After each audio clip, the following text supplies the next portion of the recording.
오늘 이 아침에도 우리 사랑하는 성도들 위해 하나님의 은혜와 축복으로 충만케 체험받기를 예수님의 이름으로 간절히 축원합니다. 저는 우리 성도들이 날마다 하나님의 은혜와 축복 속에 살기를 소망합니다. 그런데 말이에요, 오늘 보면 어떤 성도가 큰 병에 걸렸대요. 아프다고 합니다. 왜 몸이 아프지? 또 어떤 성도는 사업체가 좀 어렵다고 이야기도 합니다. 왜 어려움이 왔지? 교회 안에는 항상 하는 것이 이해가 되고 또 사랑이 있고 또 함께 기도해주고 위로해줘야 되는 공동체인데 어떤 때문에 조그만 일들 때문에 갈등도 생기고 있더라 이 말입니다. 왜 문제가 일어나지? 그러나 기억하시기 바랍니다. 성경은 하나님의 백성들에게 고난과 시험이 면제되었다라고 말한 적은 한 번도 없습니다. 성경은 오직 믿음으로 그 모든 시험들을 기쁘게 받아들였고 믿음으로 그 시험들을 이겨 나간 역사가 성경의 역사이더라 이 말입니다. 지금 코로나19로 위기가 아닌 사람이 어디 있습니까? 어려움이 없는 가정이 어디 있으며 위기가 아닌 교회가 어디 있느냐 말이에요. 온 나라 온 세계가 팬데믹으로 아주 고난 가운데 있는 것이 현실입니다. 우리 인생사에 왜 이런 고난들이 왔을까요? 성경을 통해서 정리해 보면은 에덴 동산에서 쫓겨난 이후로 온 인류에는 고난이 없었던 때는 한 번도 없습니다. 고난은 우리의 잘못으로 인한 징계로 찾아올 수 있지요. 고난은 우리의 믿음을 테스트하는 시험 기간이기도 하다라고 보여집니다. 뜻하지 않는 어려움을 만났을 때에 그것은 우리의 믿음을 테스트하는 시험 기간이라는 말입니다. 이때 내 신앙이 진짜임을 증명해야 하는 시간이더라 이 말입니다. 내가 축적 신앙이 아니라 바람에 날아가는 신앙이 아니라 당당히 반석 위에 세워진 신앙인임을 내가 증명해야 될 시간이더라 이 말입니다. 또 뜻하지 않은 어려움을 만났을 때 이는 하나님이 온전하게 하나님께 돌아오라는 하나님의 부름의 시간이고 하나님의 사인이라는 거예요. 신호입니다. 재난이 왔을 때 그래서 하나님부터 멀어지면은 말씀부터 멀어지면은 기도로부터 멀어지면은 예배의 임재를 멀어지면은 그는 진정한 믿음의 사람이라고 할 수 없지 않느냐는 것입니다. 또 고난은 훈련이 되기도 합니다. 때로는 축복의 그릇을 키우는 시간이기도 하더라는 거예요. 시간이더라고요. 저 목회를 하면서 여러 성도들을 만납니다.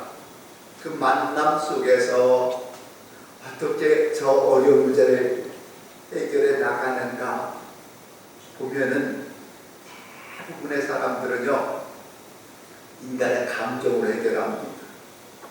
뜻하지 않은 일을 만났을 때 감정이 먼저 앞섭니다. 그리고 철저히 이성적입니다. 철저히 이성적입니다. 철저히 계산적입니다. 하나님이 보이지 않습니다. 하나님의 방법대로 그 문제들을 풀어가지 않습니다. 그러면 믿음이 성장할 수가 없고 항상 어린 아이의 모습으로 자기 인본주의로 문제들을 해결해 나가려고 하더라는 것입니다. 오늘 이런 삶을 우리가 만났을 때 어떻게 할 것인가? 뜻하지 않는 어려움을 만났을 때 나는 어떻게 할 것인가? 오늘 본문의 이야기를 통해서 저는 우리의 갈 길의 결정된 방향들을 또 찾을 수가 있다고 오늘 본문은 우리에게 주고 있는 거지요. 혹시라도 여러분 가운데서 뜻하지 않는 일들 때문에 내가 마음에 아픔이 있습니다. 뜻하지 않는 일들 때문에 내가 어렵습니다. 뜻하지 않는 일들 때문에 내가 시험 들었습니다. 뜻하지 않는 일들 때문에 예배가 즐겁지 않습니다. 그렇다면 오늘 본문을 통해서 하는 말씀을 통해서 답을 얻어야 된다는 것입니다. 그 답이 여러분 삶 가운데 적용되어지고 여러분의 삶을 인도함 받는 은혜로운 시간 될 수 있기를 예수님의 이름으로 간절히 축원합니다. 오늘 본문의 이야기입니다. 오늘 본문은 이런 이야기를 하고 있어요. 사도행전 13장에서 보면은 안디옥 교회가 나옵니다. 이 안디옥 교회에서 선교사 2명을 파송을 해요.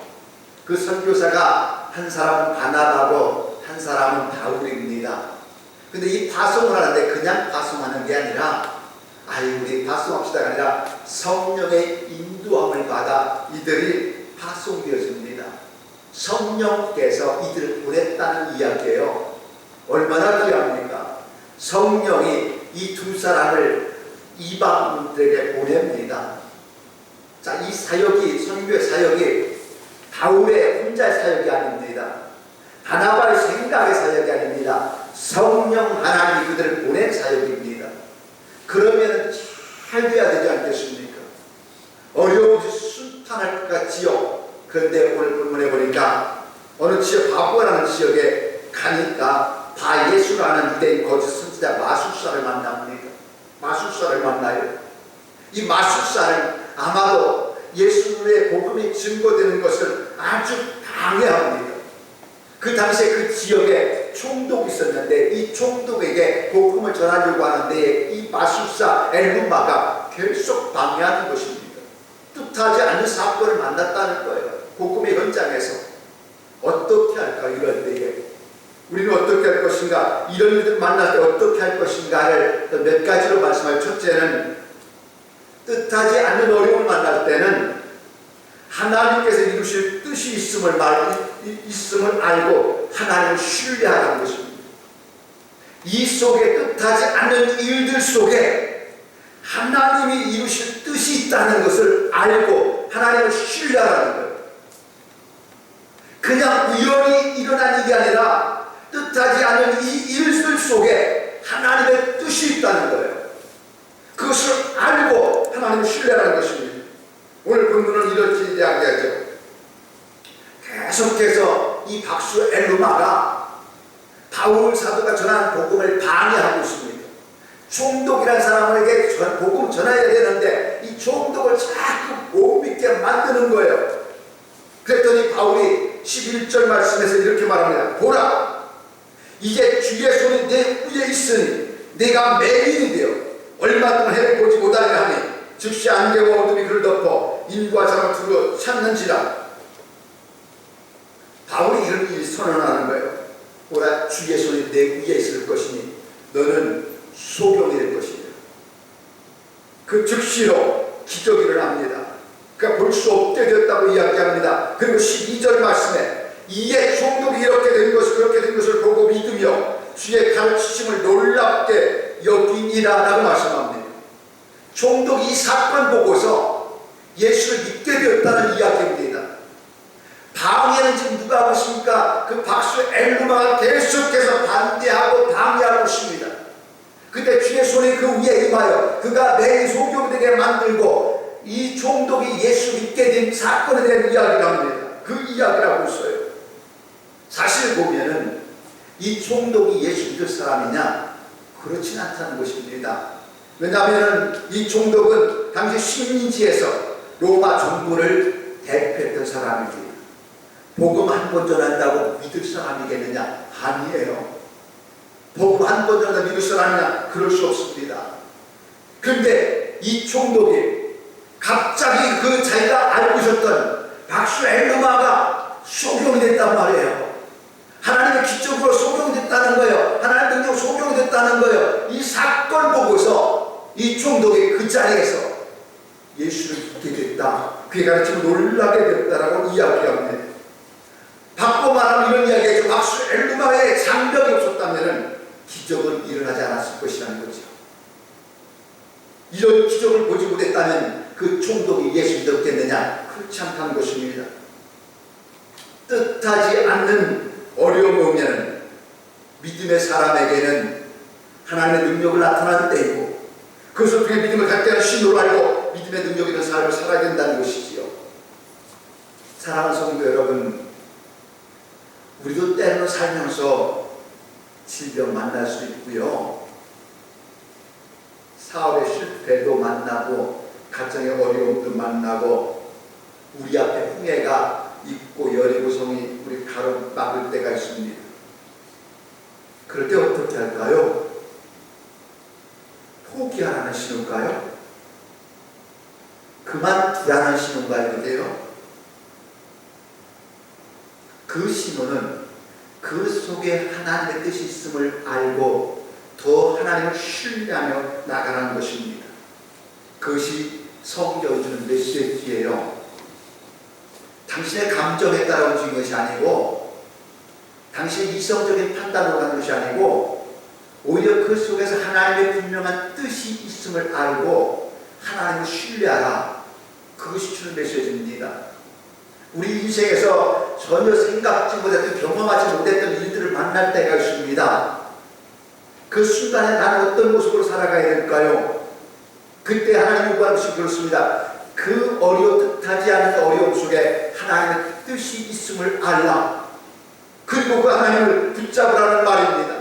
붙잡으라는 이야기예요. 그 하나님도 신뢰하라는 이야기입니다. 사고로 팔이 절단된 한쪽 팔을 잃어버린 남자가 있었대요. 두 팔 멀쩡하다가 한쪽 팔을 잃어버리면 어떤 마음 들까요? 세상 살고 싶겠어요? 팔 하나가 없으니 속이 상한지, 이런 장애인으로 내가 살기보다는 그냥 죽자. 이게 뭐냐, 내 인생 이게 뭐냐 싶어서 이 팔 한쪽 잃은 그 남자가 옥상으로 올라가요. 옥상 올라간 사람들 주위에서 봐야 돼. 옥상으로 올라가요. 옥상에 올라가서 보니까 양쪽 팔이 없는 사람 한 남자가 있는 거예요. 속으로 생각하기를, 저 사람 나처럼 죽으려나 보다. 난 한쪽 팔 없어서 뛰어내리려고 하는데 저 사람 두 팔이 없네. 근데 보니까 이 남자가, 두 팔이 없는 남자가 좌우로 다리를 교체하는 거예요. 그리고 계단춤 같은 춤을 추는 거예요. 열심히 추는 거예요. 계단춤 막 다리 꼬면서 막 열심히 추는 거예요. 나는 팔 하나가 없어서 자살하려고 하는데, 저 남자는 두 팔이 없는데 뭐가 저렇게 좋아서 신나서 옥상에서 춤을 추는지 한번 물어나 보고 죽자 싶었어요. 그래서 여보시오 선생, 나는 팔 하나 절단으로 장애인 돼서 죽으려고 하는데 당신은 팔 두 개가 없는데 뭐가 좋아서 춤추고 있어요? 뭐가 그래서 춤추나 물었어요. 그랬더니 그 사람이, 그 양반이 하는 말이, 저요? 똥꼬가 가려워서 비비고 있어요. 왜요? 괴로운 표정을 지면서 막 비비고 있는 거예요. 그래서 하는 얘기가, 나는요, 팔 하나만 있어도 이 세상 살아가는데 뭘 없겠다고. 똥꼬를 빡빡 긁으면서 비벼주고 시원하게 살겠다. 그러면서 가려워 죽겠다고 여전히 춤추고 있는 거예요. 그 모습을 지켜봤던 팔 하나 없는 사람이 어떤 마음 들었을까요? 죽었을까요? 살았을까요? 여러분 같은 뛰어내릴까요? 살을까요? 살겠죠. 마음 고쳐놓고 팔없는 사람들 위해서 사회복지사가 됐대요. 사회복지사가 됐대요. 사랑하는 성도 여러분, 뜻하지 않은 일 만납니다. 뜻하지 않은 일이 우리 앞에 다가올 때 참 많습니다. 어쩌면 고비고비 있어요. 그런데 뜻하지 않는 일들 속에서 하나님의 선한 뜻을 알라. 그 위에 하나님의 선한 뜻을 알라.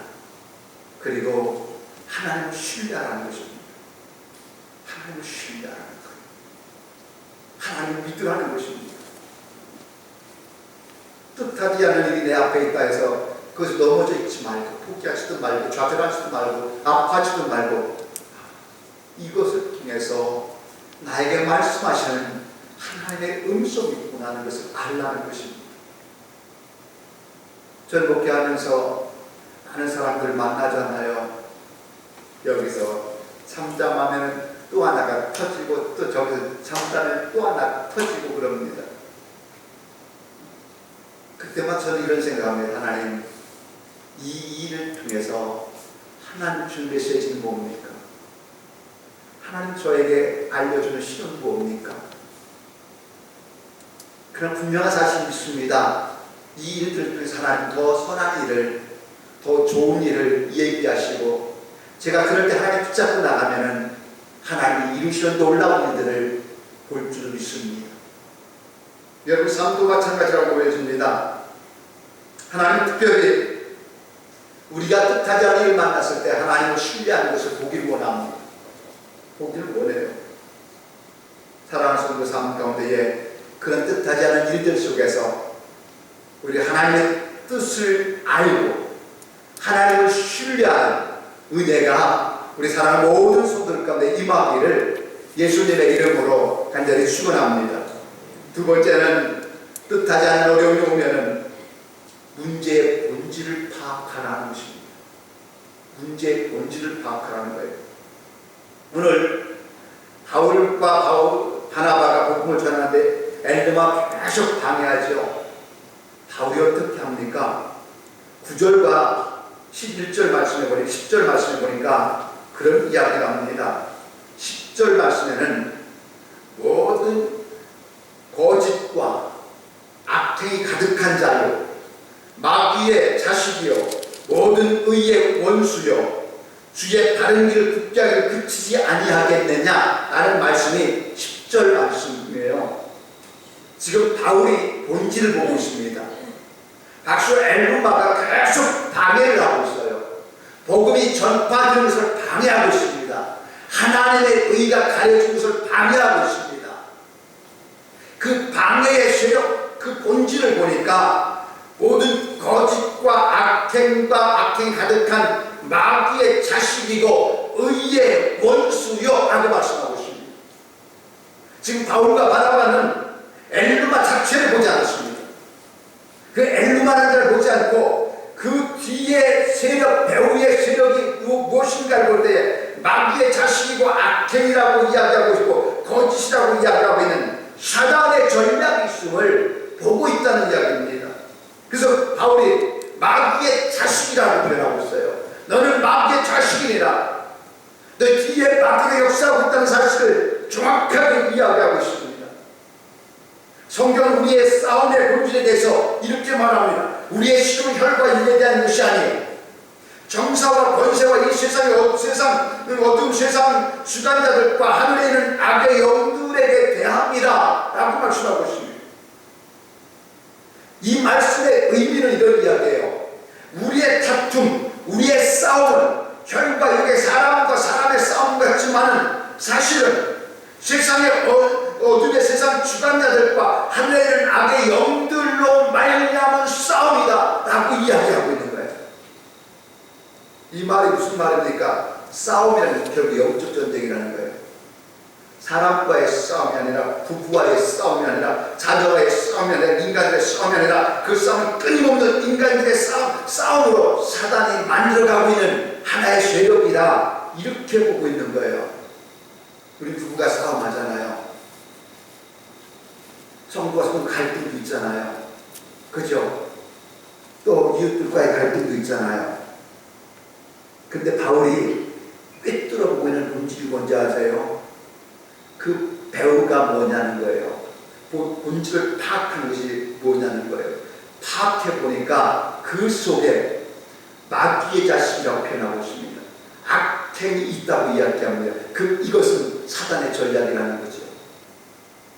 사단의 세력이 그렇게 싸움을 만들어가고 있다고 이야기합니다.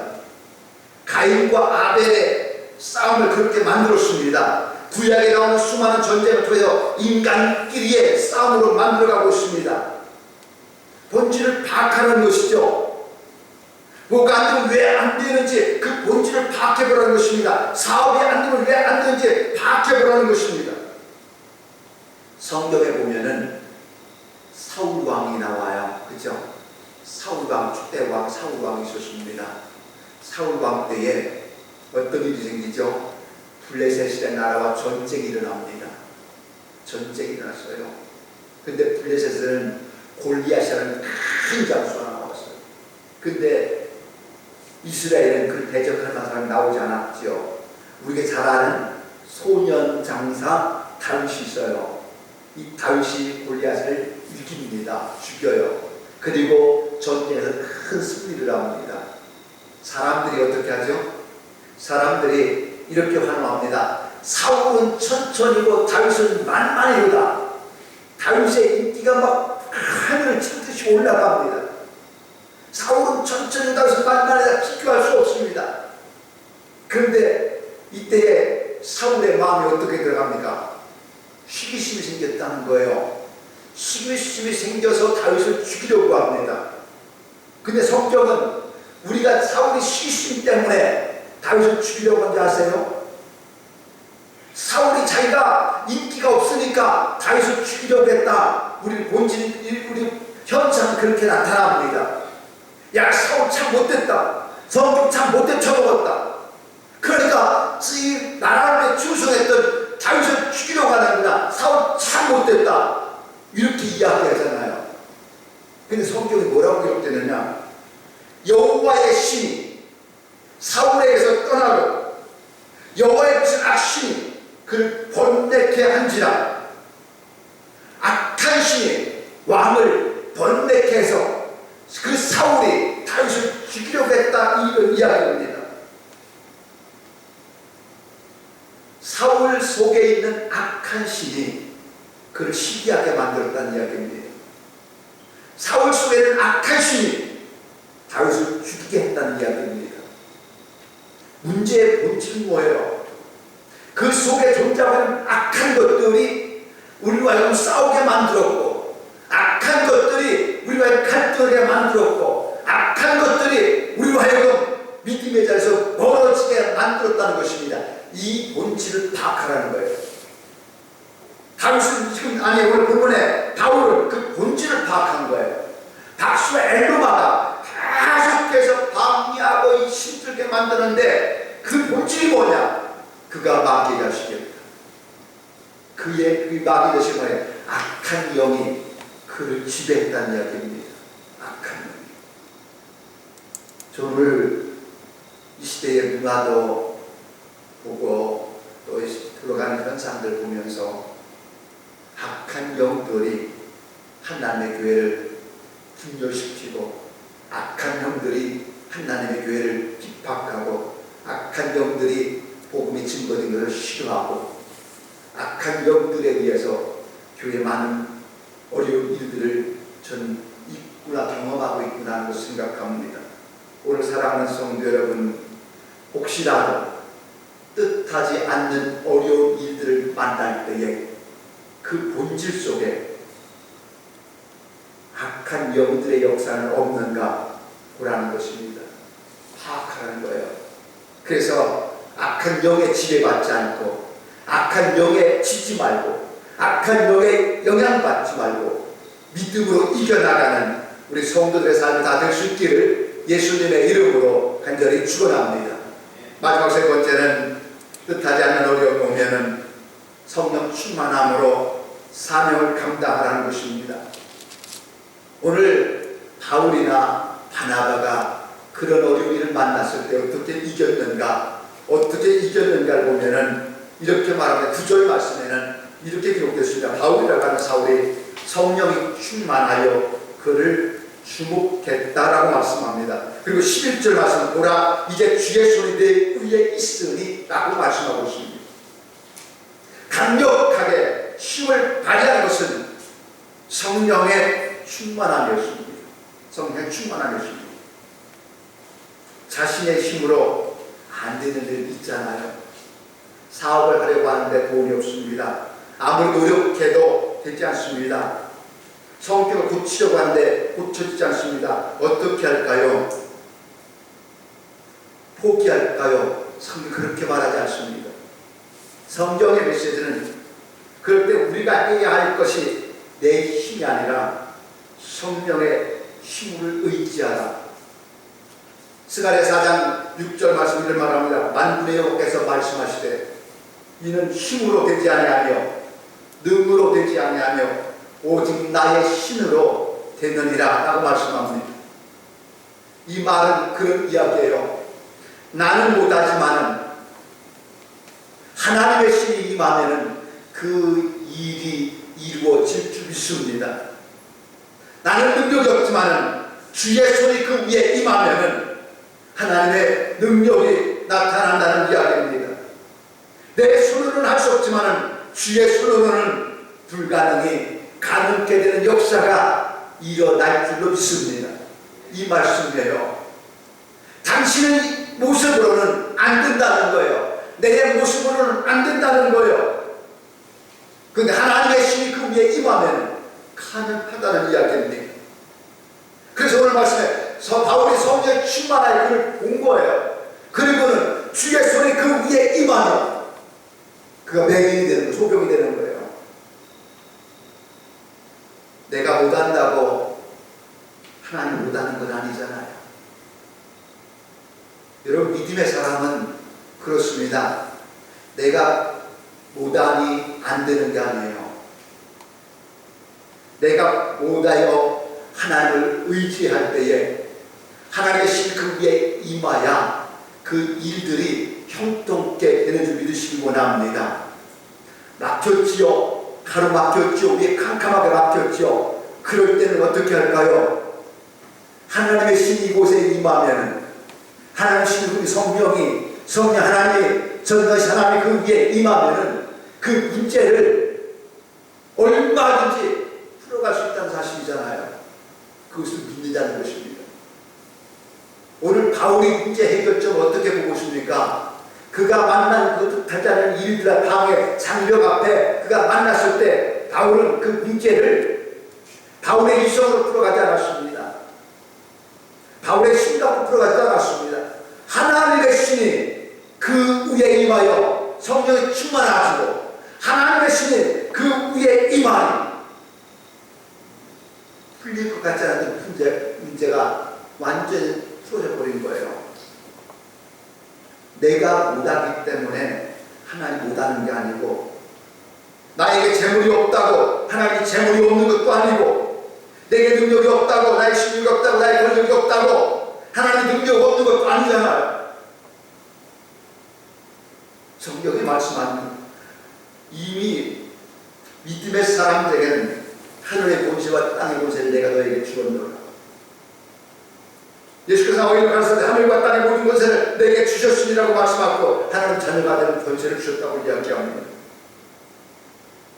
저는 이 놀라운 권세와 성령의 충만함이 여러분 안에 임하기를 하늘 축원합니다. 그 눈으로 보십시오. 성령의 충만한 모습으로 보세요. 성령의 충만한 모습으로 주의 손이 위에 임하면 그 문제가 어려운 내가 뜻하지 않은 어려운 일을 만났을 때에 얼마든지 그 문제가 하나님의 은혜 가운데에 형통함으로 변화될 줄 믿으시기 원합니다. 이게 말씀이에요. 이게 말씀이에요. 오늘 우리에게 주신 메시지입니다. 우리가 베드로를 이야기합니다. 베드로가 예수의 수제자였잖아요. 그런데 위기를 만났을 때에 어떤 위기인가 하면 예수님께서 대제사장에게 끌려가 잡혀서 이제 재판을 받아야 되고 어려운 일을 만납니다. 그때 베드로의 자세는 어떤 자세인지 아세요? 예수를 부인하는 자세였습니다. 예수를 부인했습니다. 모른다고 했습니다. 심지어 예수님을 저주까지 했습니다. 왜냐하면 철저히 이성적이었잖아요. 어떤 목적을 따라다녔잖아요. 예수라는 사람을 따라다니면 뭔가 나에게 얻을 것이 있다라고 본 겁니다. 왜냐하면 그들은 예수를 메시아로 보았거든요. 그 메시아가 어떤 메시아입니까? 정치적 메시아입니다. 정치적 메시아라는 것은 어쩌면 그 당시의 시대가 로마의 식민지 쪽에 있으니까 이 식민지에서 우리를 해방시킬 수 있는 메시아로 본 거예요. 그런데 그 예수가 붙잡혀 들어간 거예요. 이제 얼마 있다가 죽음에 처할 수 있는 상황이 될 수 있습니다. 이성적으로 따라다녔던 그 베드로가 이성적인 판단 속에서 예수를 부인한 겁니다. 왜? 나에게 유익이 올 것 같지 않았어요. 내 꿈을 다 잃어버린 것 같았어요. 그래서 부인했습니다. 그랬던 베드로가 성령의 충만을 받으니 어떤 사람 되면 어떻습니까? 안전대 걱정 능력 있는 사람이 되었습니다. 죽음의 위기, 죽음의 순교의 자리까지 가게 되었다는 이야기입니다. 성령의 충만하니까 뜻하지 않은 일들을 만나도 능력 있게 이겨나갔습니다. 은혜가 없고 성령이 떨어져 버리니까 철저히 계산적이 되어버리니까 내게 이익이 없는 것 같으니까 부인하고 저주했던 그 베드로가 성령의 충만함을 받으니까 베드로가 당당해집니다. 그가 만난 그 어려움을 거뜬히 이겨나갑니다. 사랑하는 성도 여러분, 말씀을 이제 맺습니다. 내 손으로 안 될 때 그것이 끝인가요? 그때는 주의 손을 의지하라는 것입니다. 내 힘으로 안 될 때 포기하는 것인가요? 그때는 성령의 능력을 의지하라는 말씀입니다. 출발이 선하면은, 목적과 방법이 선하면은, 우리가 가는 길이 하나님의 뜻이라면은 반드시 하나님은 좋은 선한 길로 인도하실 줄 믿습니다. 선한 길로 인도합니다. 뜻하지 않는 어려움 앞에 굴복하지 말라. 오히려 뜻하지 않는 어려움을 만나면은 하나님의 뜻이 그 안에 있음을 알고 하나님을 신뢰하라. 뜻하지 않는 어려움을 만나면은 이성적으로 판단하지 말고 본질이 무엇인가를 파악해봐라. 이것이 하나님이 원하시는 일이라면 분명히 하나님 뜻이 있는데 그 뜻하지 않는 어려움 속에 역사하는 배후의 세력, 오늘 성경은 악한 시라고 이야기하고 있습니다. 사단의 세력이라고 이야기하고 있습니다. 사단이 무엇을 요구하는 것, 노리는 것이 무엇인가, 사단의 저작이 무엇인가를 파악하는 것입니다. 사단에 지지 말고 믿음의 자리에서 강건히 일어나는 삶이 있어야 될 줄 믿습니다. 특별히 이 하나님의 일을 감당하는 사람들은 그렇습니다. 성령의 충만함으로 하나님의 일들을 이루어갈 수 있기 원합니다. 성령의 충만함으로. 성령의 충만함으로만이 하나님의 일을 감당할 수 있습니다. 하나님의 일은 이성으로 하는 것이 아닙니다. 하나님의 일은 경험으로 하는 것도 아닙니다. 하나님의 일은 성령의 충만함으로 무장되어질 때에 사단의 세력을 이길 수 있으며 믿음의 승리자로 쓰임받을 수 있다는 이야기입니다. 오늘 우리 사랑하는 모든 성도들을 위해 하나님의 성령의 임함을 통해서 뜻하지 않는 어떤 어려움을 만나도 믿음의 승리자로 축복된 자로 존귀하게 드려지고 쓰임받기를 예수님의 이름으로 간절히 축원합니다. 기도하셨습니다. 전능하신 하나님 감사합니다. 주의 귀한 은혜와 축복하시니 오늘도 말씀을 통하여 우리 가운데 주어짐을 감사합니다. 하나님이여 이곳에 은혜 주옵소서. 뜻하지 않는 어려움을 만나서 마음에 갈등이 있고 고통이 있고 뜻하지 않은 질병과 병마로 인하여 질병 고난 속에 있는 자들이 많으십니다. 하나님의 그때에 믿음의 자리에 일하길 원합니다. 오히려 더 하나님을 신뢰하길 원합니다. 오히려 한번 조진 인생 앞에 하나님 굴복하지 않게 하시고 주를 부인하지 않게 도와주시고 하나님 앞에서 삶을 감당하시는 성령의 충만함을 우리 가운데에 부어 주시옵소서. 교회를 세우신 주님이여, 교회가 믿음의 반석으로 세우길 원합니다. 이 시대의 많은 어려움 가운데 교회가 무너져가는 소리가 이곳저곳에서 들립니다. 위기라고 말합니다. 그런 하나님이여, 우리 사랑하는 성도들 이때에 강건히 서길 원합니다. 성령의 충만함으로 이겨나갈 수 있도록 복을 허락하여 주옵소서. 가정의 어려움이 있습니까? 물질의 어려움이 있습니까? 질구의 고난 가운데 있습니까? 오늘도 주여 그 가운데 임하여 주의 신으로 하나님의 영으로 능히 감당하실 믿음과 담대함들을 부어주시고 하나님 치유하여 주시고 회복시켜 주시고 충만함으로 세워 주시옵소서. 예수님의 이름으로 감사하며 기도드리옵나이다. 아멘.